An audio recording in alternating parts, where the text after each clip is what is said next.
Sis Amelia Spann is an engaging educator who wants to change the culture of education through various ways. I talk one-on-one with her for this edition of Quintin's Close-Ups. And if you haven't already, subscribe to my YouTube channel and like Quintin's Close-Ups on Facebook. Hi, Sis Amelia Spann. Welcome to the award-winning Quintin's Close-Ups. Great morning. Yeah, so great to have.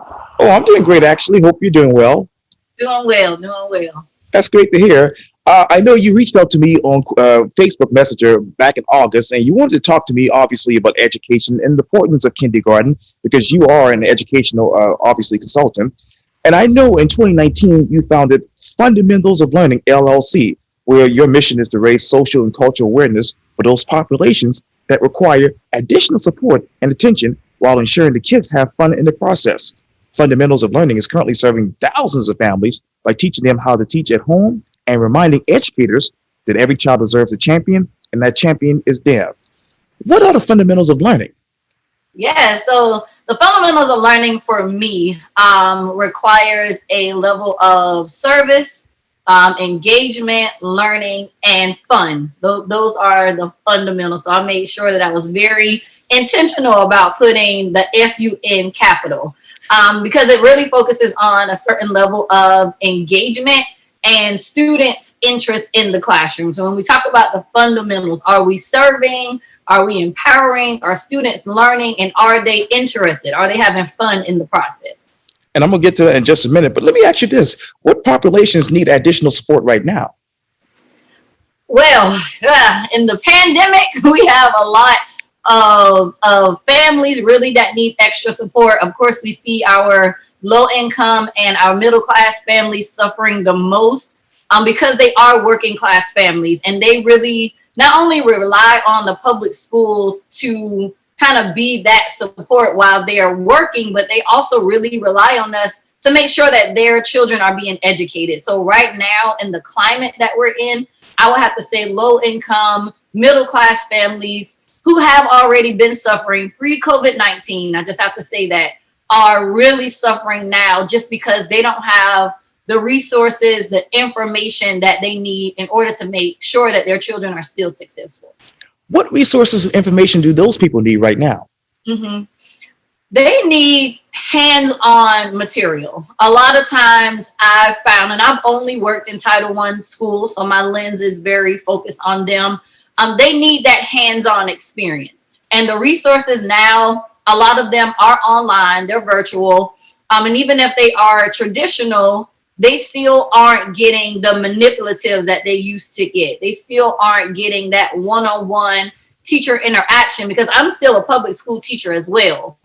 So my students, even though we're in the room together, we still have to be 6 feet apart. I can't do my small groupings. I can't pull them together. So they're really missing that one-on-one direct instruction that they need. And honestly, families are missing it as well, because we haven't had a lot of programs where our families can come in and learn from us. So they're just really trying to figure out things day to day and still run their households and still be moms and dads and lead their homes. So they're missing out on that extra hand, that extra help right now. What programs do the parents need in order to lead at home with classroom instruction? Right. So Fundamentals of Learning. So Fundamentals of Learning, of course, has a Kindergarten Counts program. And thankfully, through the National Parents Union and the Bella Education Fund, I'm right now currently doing a kindergarten pod. So I'm teaching kindergarten families how to teach kindergarten math at home. And they need someone that is effective, and they need someone that knows about the curriculum, about the content, in order to help them lead. And I think when we first started in March and we were giving out packets and we were giving out websites, it wasn't effective, because families really have to understand that my child's learning level and their actual grade level a lot of times are two different things. And just because a child is in third grade doesn't mean that they're ready for third grade content. So we really have to have really true, honest conversations with families about what their children are learning and what their children need. What are those honest conversations right now, Ms. Spann? Right. It's It's really saying that even though, because I teach fifth grade, so it's really saying to my parents, your child is a fifth grade student. However, I need to teach them the basics of third grade mathematics. I need to teach them sight words that they didn't grasp or they didn't learn in second grade. So it's really having those honest conversations that your child is not educationally where they need to be.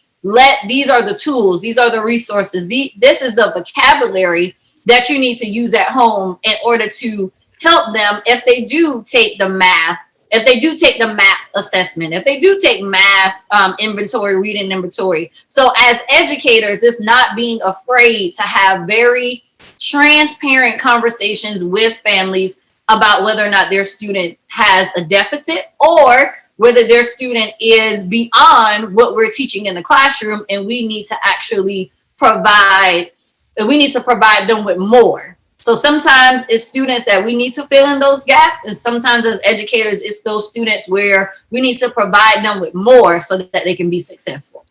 And as you know, I interviewed a lot of people running for school board in Berkeley County, Dorchester County, and Charleston County schools for Quintin school stuff this past summer. And I asked a lot of them about the MAP scores and assessment scores for those particular schools. How do you prepare students for MAP scores and MAP tests in an era of obviously COVID? Right.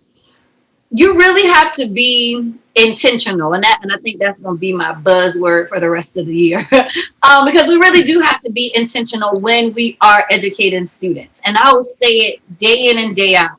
I have 17 students right now, so I have to look at 17 different profiles, and if I'm really going to get them ready, I have to know that student one needs fourth grade number sense, third grade operations and algebraic thinking. Like, I have to know what each student needs, and I have to provide them with those tools for them to reach their personal potential. And I think a lot of times in education, we try to do a cookie cutter. This is going to work across the board for every child, and it just doesn't work that way. And I'm waiting for us to realize that it doesn't work that way. And every student, essentially, a lot of times, every student needs something different. And we have to take that extra step. And I know that bringing families in is taking that extra step to make sure that students reach their personal potential. That's what it's really about. And I think with those assessments like math and reading inventory, a lot of times we look at proficiency. We don't look at growth. And that's where a lot of times we hinder the confidence of our students as well, because we focus so much on, are you on grade level, versus really looking at, did this student grow from 300 some odd points to 500 some odd points? Like, looking at that instead of always focusing on proficiency. What is that general proficiency that is right now? Mm-hmm. So if we're talking, because I'm in Berkeley County, so I know we do the math inventory, reading inventory. So right now we're looking at if students begin this year well, for me personally, did my students begin this year on fifth grade level? And there are different lexile and quantile numbers that we look at. So for me as an educator, I want to know, where did my students start? And mid-year, because we just took another assessment, mid-year, was there any growth? If they did not grow, are these students that have an IEP or a 504 plan? What are they, traditional? Are they virtual? So really looking at the different factors and seeing, okay, did they not show growth because they are in the special education program? Did they not show growth because they're virtual and they really need to be in the classroom with me? So really looking at these different levels. And of course, if you go on the national websites, you'll see if they're in fifth grade, what lexile range they should be in, what quantile range they should be in. So you can get those numbers. But for me, it's really looking at the growth, because their educational setting has changed so much and has gone through so many changes. It's going to go through changes again in January as we extend their winter break. So it's really looking at, are students growing? Are they learning? Are they comfortable? Where's their social emotional levels at this time? So unfortunately, we have to look at a lot of different factors as we are educating now in 2020 and going into 2021. What other factors are you looking at as far as growth? I'm looking at I'm looking at the way that they attack problems. I'm looking a lot at confidence. Excuse me. I get chatty, my throat gets dry. But I'm looking a lot at confidence. Again, do they know how to actually break down problems? A lot of times as educators, we teach them how to answer, but we don't teach them how to defend their answers. So I'm really pushing my students, of course, to be critical thinkers. Like that's one of our pillars when we talk about 21st century learning, career and college readiness anyway, but really taking it off of the paper. And in South Carolina, just being an educator in South Carolina, we do a really good job of putting things on the paper, but I don't think we do a good job of actually taking it off and making it concrete, making it something that our students want to connect to. So that's another thing that I'm doing. I've always done that, but I'm really doing it now just because 50% of my students aren't in the classroom. So I have to TikTok a little bit more, right? I have to get on YouTube a little bit more. I have to read about anime. I have to read about all these different rappers that they listen to, because if we don't connect that content to what they're interested in, we're going to lose a lot of them because we are virtual. Like I'm on the screen. So I really have to continue to push and go that extra mile in order for them to continue to grow and show that proficiency on the academic side of things. What other content do you want to connect your students with? So 100% of my students are African American. So I really want them to understand self. I want them to understand what they come from. I want them to realize that they are math. That is something that if you are African American, if that's in your bloodline, in your DNA, those are some of the mechanisms that you created.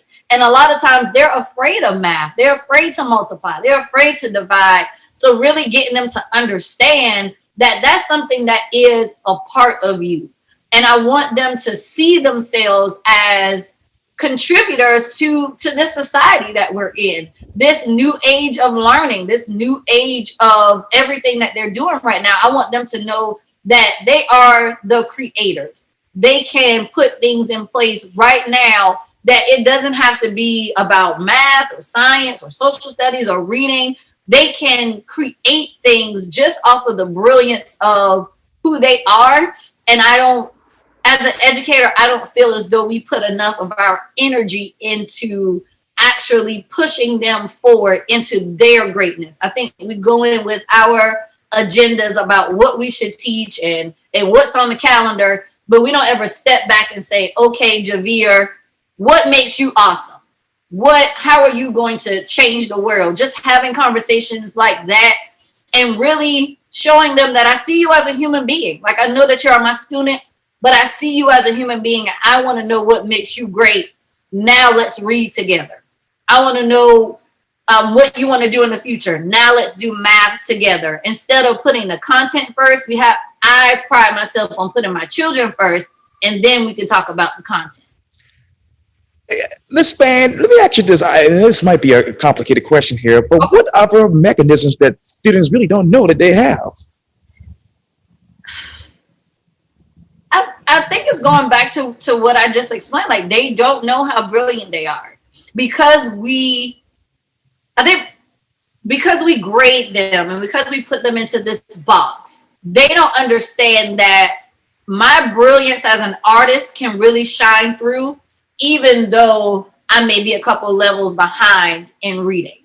Or my brilliance as a singer can really shine through, even though I may be a couple years behind in math. Or even if I'm ahead of the game, even if I'm in third grade and let's say I'm reading on a fifth grade level, if I were to start a business tomorrow, what would my business be about? Let me create a flyer. Let me create a website.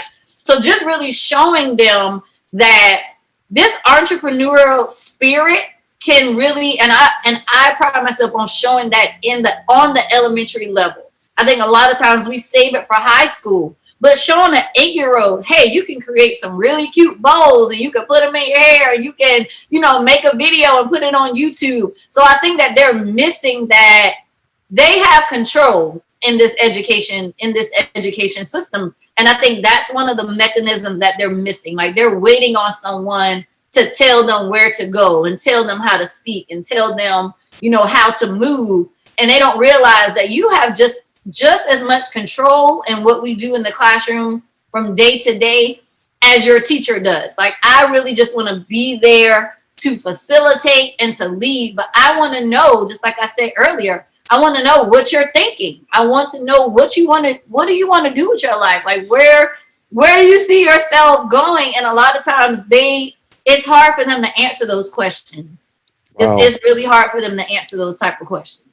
And well, then let me ask you this: how do teachers have a culture responsive that is teaching? Mm-hmm. I think we have to begin to look at culture outside of race. I think a lot of time, and I know now we're building culture responsive teams and we're building culture responsive committees, and we're looking at it as black and white. But culture is just not about race. There's a culture of sports. There's a culture of music. There's a culture of the way that you dress. There's a culture of the things that you eat. And I think we have to, and I know that we have to begin to look at culture as a lot of different things and not assume because a child is black that they listen to rap and they like to dance and they like to play basketball. But culturally responsive teaching is really getting to know the person that's in front of you. And you're not going to be culturally responsive without having conversations. You have to know who you're talking to, because if you're making assumptions, then you're stereotyping. So the only way for me to build that culture is for me to constantly have these conversations, not only with my students, but with my families as well, so that I understand not only what you believe for your child, but what you believe for yourself. And that's why in Fundamentals of Learning, it's really about teaching families. Because I can tutor and I can teach children, but once I leave, I'm out of the equation. So it's really teaching families how to teach, even if I'm not here, even if I'm not around. I want to give you those tools. I want to give you the resources so that you feel confident in teaching your child. And we have to realize that culture extends beyond, like I said, race, class, but it's really having conversations, learning stories of individuals so that we can be culturally competent in our practices, and we can show that it's more than what we want and what we believe for students. But we have to find out what families believe for those students and what those students believe for themselves. What stories have you learned? Oh goodness, I've learned a lot. I've learned so much. Like just in this year of teaching, I have a student whose mom is a cancer patient right now, and she goes with her mom to treatments. And I think the beautiful thing about virtual learning is that even when she's in the car and she's riding with her mom, she can still learn.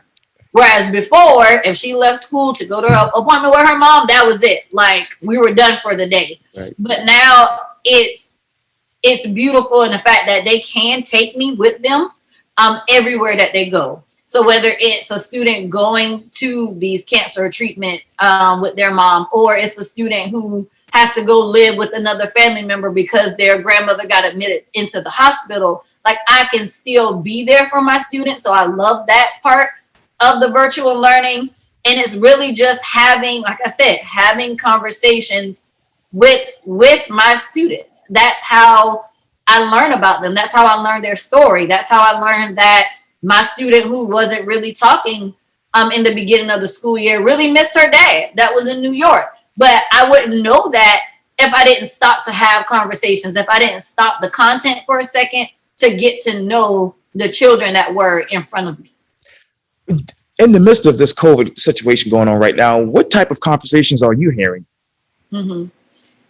From the students or? Yes, ma'am. They're they want to be in the building. They miss being with their friends.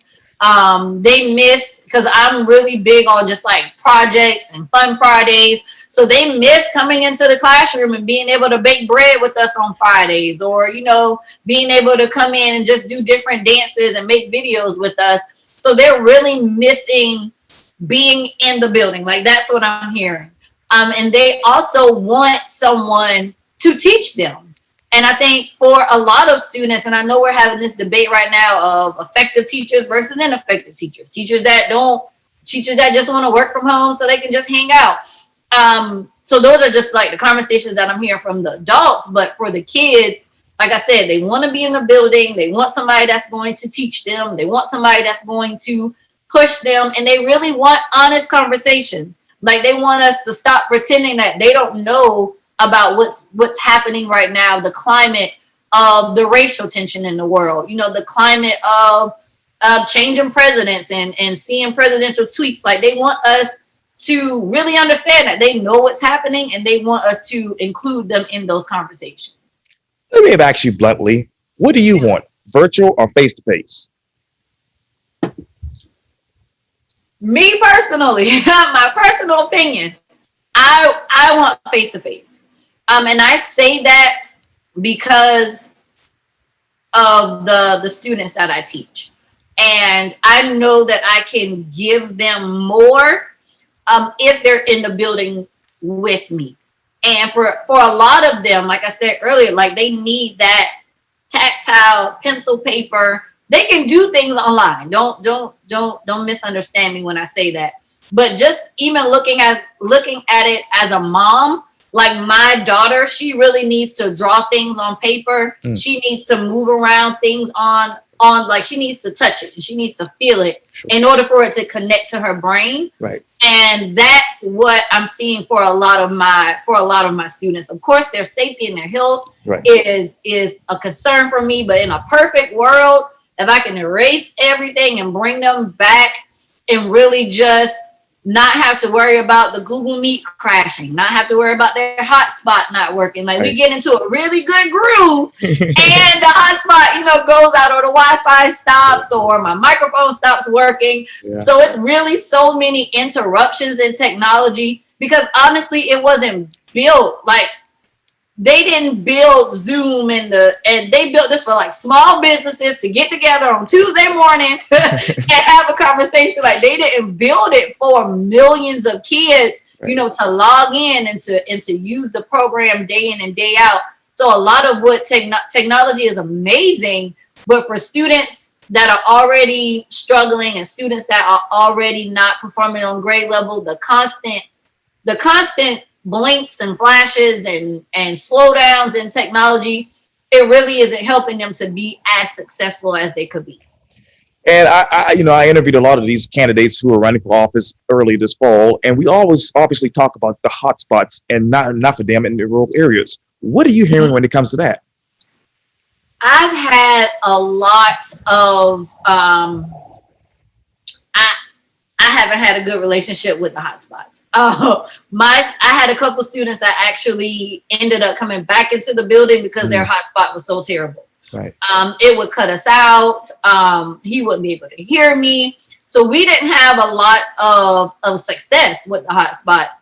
And it was really, like I said, it was hindering his learning, because we would start a lesson, or we would start, I would ask a question, and before he could answer, everything was gone. Or they would work on something, and the Cami app is what we're using now, but they would work on something in there and it wouldn't save. So it's just different things. And even as a teacher, like, now they upload things and it takes me longer to grade, because now I have to download it and I have to grade it in this system and I have to put it back in PowerSchool. So it's a lot for us as educators. However, because I want my students to be successful, I continue to go the extra mile and just to put different things on different platforms.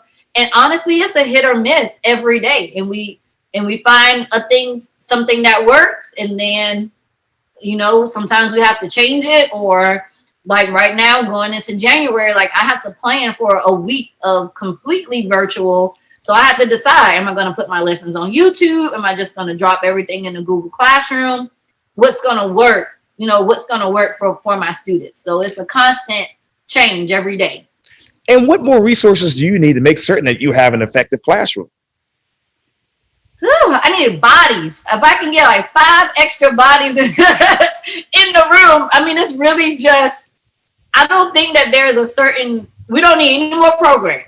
I will say that as a teacher, like, I don't need any more links. I don't need anything else to download. It's really just feeling like I need another effective teacher in the room. Like, I just really feel like I need another body. Like, I don't need anything else. Like, I just need someone that, even though we're social distancing, if they're on the side of the room doing a really good math lesson and I'm on the other side of the room doing a really good reading lesson, like, I feel like that's what students need right now. And they are drowning in programs and websites. And I don't personally feel like programs replace people. Like, I have these different things to put my students on Reflex and Dreambox and all these different cool things. But at the end of the day, I still have to have that conversation. I still need to know how they're thinking, and no computer program can show me that. Like, I have to have that conversation with my students. Let me turn to you, because I know obviously you are a first generation college student raised by a single mother, that is. And I know that you always had a love of schools and obviously your teachers. What type of love is there for school and teachers these days? Woo! Quintin, you try to get me in trouble. Honestly, I have to focus on, for me personally, and I have to say that when I talk, because sure. I can't speak for the masses. Right. But I have to focus on those parents that text, email, and call me and say thank you. Right. Because if I focus on the other people, it will kill my joy as an educator. So I really have to focus on the parents that know me.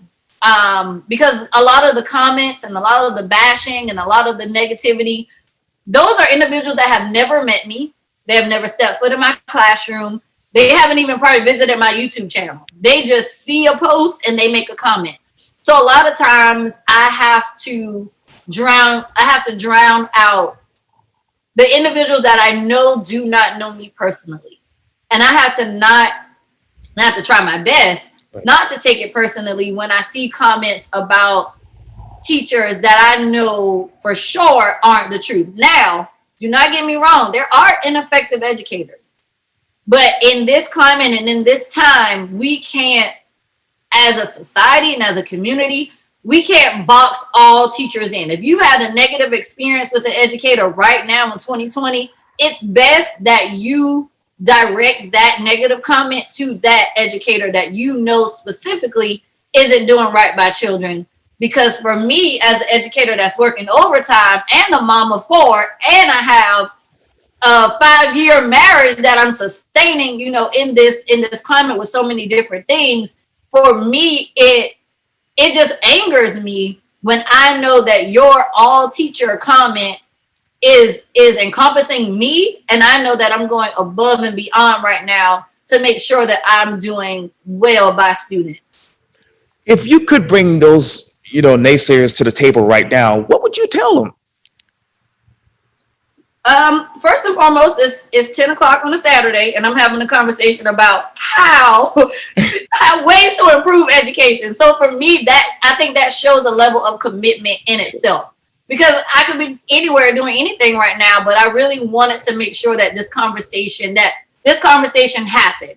So if you are a naysayer, and if you do believe that all teachers are lazy, then your child shouldn't be in public school. Like, you should be homeschooling. Like, because if I feel as though teachers were that ineffective, why would I send my child into that system day in and day out? And I think that a lot of times they just make the comment just to like get people going. But if you really felt like teachers would sit around and drink wine and teach your child, would you really send your child into that environment?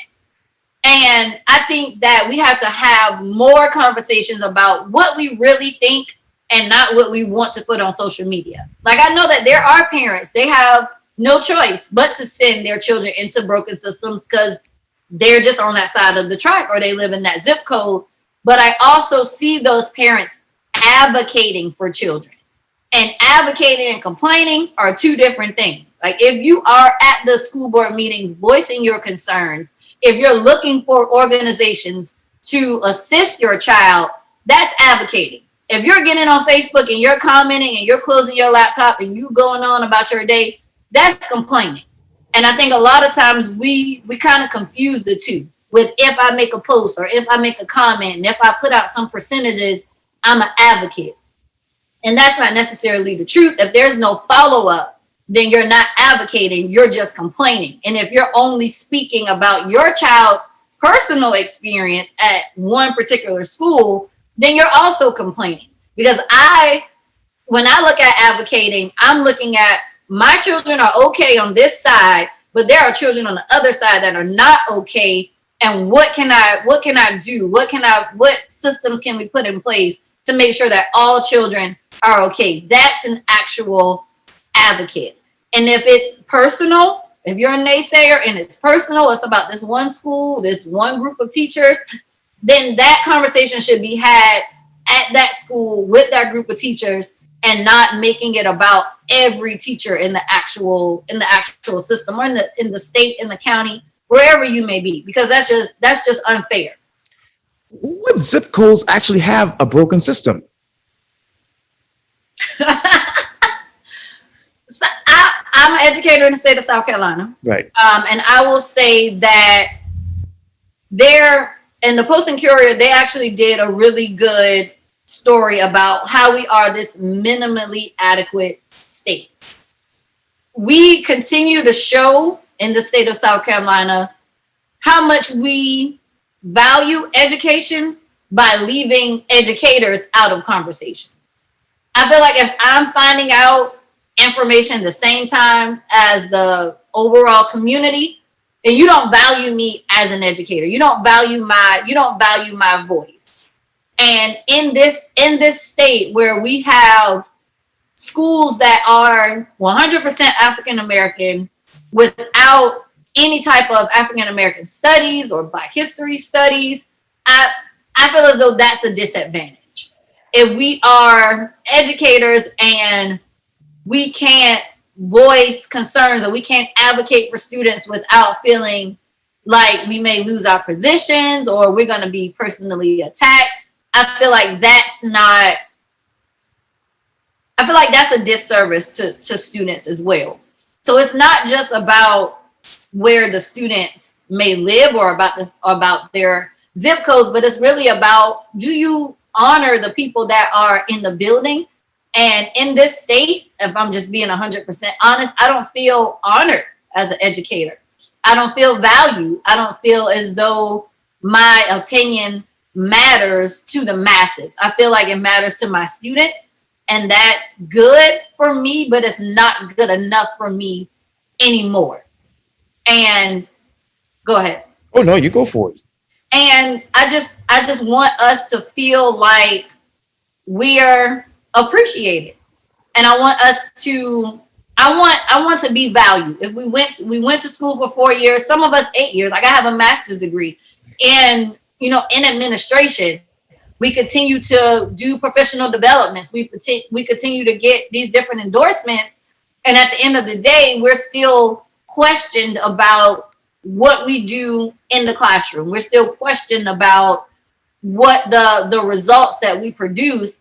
And it's not fair to us as educators. It's not fair to our students to constantly feel like we're being chastised and we're being questioned, especially if you are an educator that's showing results. Now, if you're not showing results, if your students are doing worse than they were before you got them, you do deserve to be questioned. But if your students are showing growth and you're showing improvement, it doesn't do our students any justice for us to continue to have to go down the same road as the ineffective educators. Like we really have to separate the two, and we can't be afraid to separate the two. And I know you love all of your students, but which one of those students resembles you as a younger Miss Spann? Oh, that's a really good question. So I have, and I just had that same student that I said their mom is going through the cancer treatments right now. I think she most resembles me because she is such a fighter. She shows up every day without question. She tries to be me. She keeps me on my toes. She makes sure that I'm doing what I'm supposed to do. If I say your assignment, I'm gonna post something at 8:15. Like at 8:14, she's reminded me to post that assignment. And life for her isn't easy.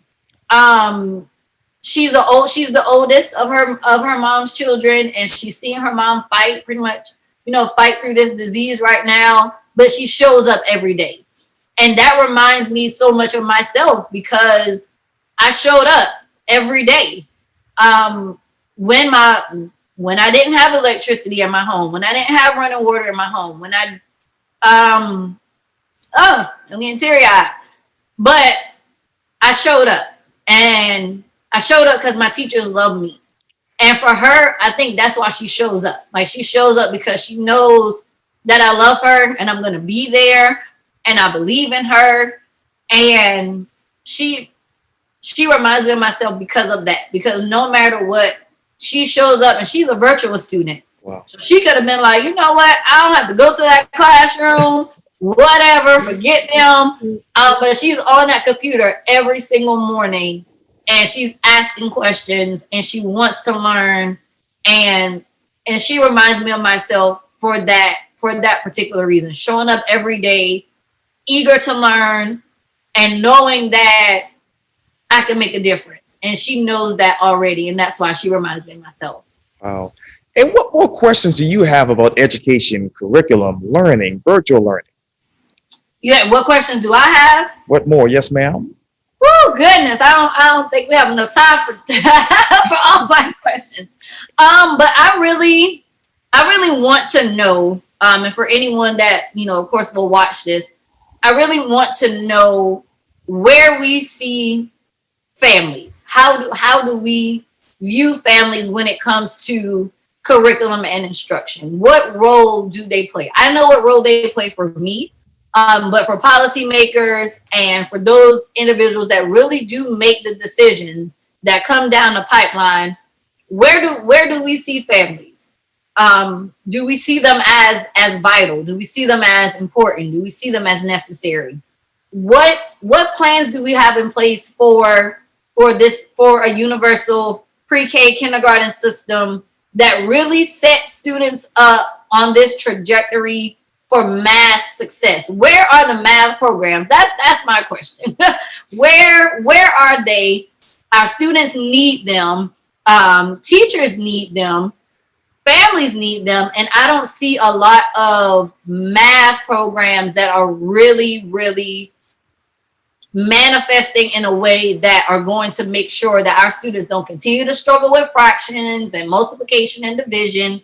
And that has been story for a really long time, is that people hate math because they don't understand it. So in the state of South Carolina, can we please implement math interventionists in every school? Every school I've worked at has always had reading interventionists, reading 180, reading programs galore, but it's not the same for math. And even when we talk about math and reading inventory, as an educator, I can pull out about 12 different reading plans from that system, but for math, it's only 3.